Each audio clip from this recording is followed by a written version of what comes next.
अगली खबर का रुख करेंगे। आज जब देशवासी बहन बेटियों के माथे के सिंदूर के सम्मान के लिए पाकिस्तान का नामो निशान तक मिटाने के लिए तैयार है, तब इसी देश में ऐसे बदजुबान भी बैठे हैं जो बहन बेटियों पर कीचड़ उछाल रहे हैं। ऑपरेशन सिंदूर में भारत ने पाकिस्तान को उसके किए की सजा दी। इसकी सूचना सबसे पहले देशवासियों की जिस बेटी ने दी उसका नाम है कर्नल सोफिया कुरैशी। भारत का अभिमान और स्वाभिमान। जब पूरा देश इस बात पर उनकी जय जयकार कर रहा था, तब मध्य प्रदेश का एक निर्लज्ज मंत्री अपनी घटिया सोच का सरेआम प्रदर्शन करते हुए कर्नल सोफिया कुरैशी पर भद्दी टिप्पणी कर रहा था। इस मंत्री का नाम है विजय शाह, जो बीजेपी की सरकार में जनजातीय कार्य विभाग संभालते हैं, लेकिन ये जुबान नहीं संभाल पाते। पहले आप उनका ये बयान सुनिए। और जिन्होंने हमारी बेटियों के सिंदूर उजाड़े थे, वही हमने उन्हीं की बहन भेज करके उनकी ऐसी की तैसी करवाई। एक बार मोदी जी के लिए जोरदार ताली बजाएं। उन्होंने कपड़े उतार उतार के हमारे हिंदुओं को मारा, और मोदी जी ने उनकी बहन को उनकी ऐसी की तैसी करने हमारे जहाज से उनके घर ले गए।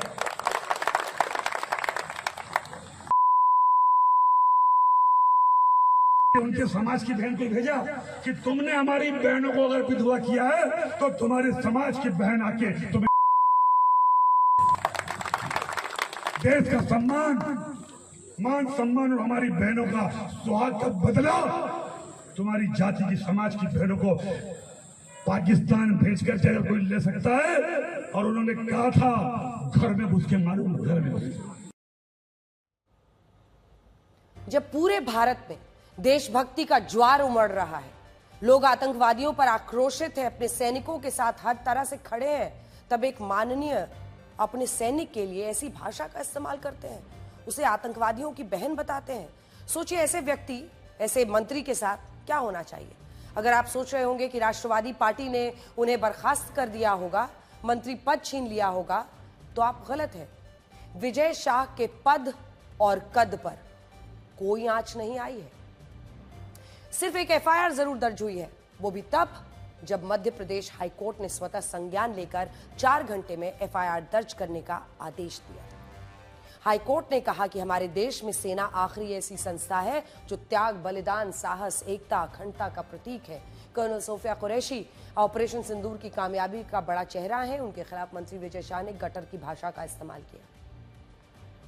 हाईकोर्ट की सख्त चेतावनी के बाद एफआईआर तो दर्ज हुई, लेकिन वो ऐसी थी जैसे उसका एक एक शब्द मजबूरी में लिखा गया, ताकि माननीय मंत्री के सम्मान पर कोई चोट ना पहुंचे। इस एफआईआर को पढ़कर हाईकोर्ट फिर से नाराज हुआ, कहा कि इसमें अभियुक्त की करतूतों का जिक्र तक नहीं है।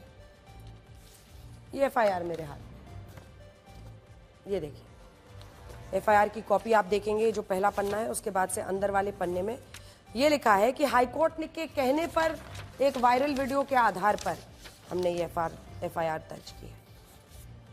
क्या कहा, क्या कुछ है, इसके बारे में कोई जानकारी नहीं दी, और इसीलिए उसके बाद ये सवाल उठा कि क्या ये तरीका होता है।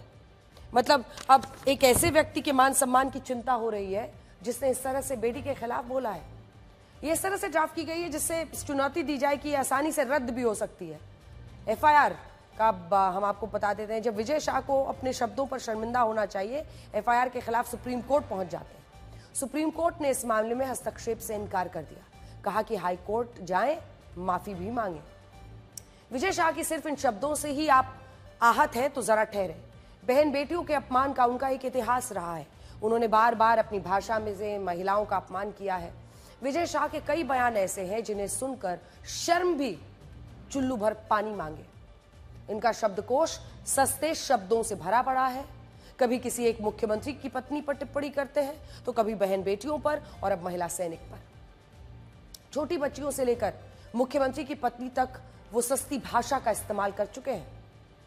साल 2013 में जब शिवराज सिंह चौहान मध्य प्रदेश के मुख्यमंत्री थे, तब एक कार्यक्रम में विजय शाह ने उनकी पत्नी साधना सिंह पर विवादित टिप्पणी की थी। इन द्विअर्थी टिप्पणियों से शिवराज सिंह चौहान नाराज हुए।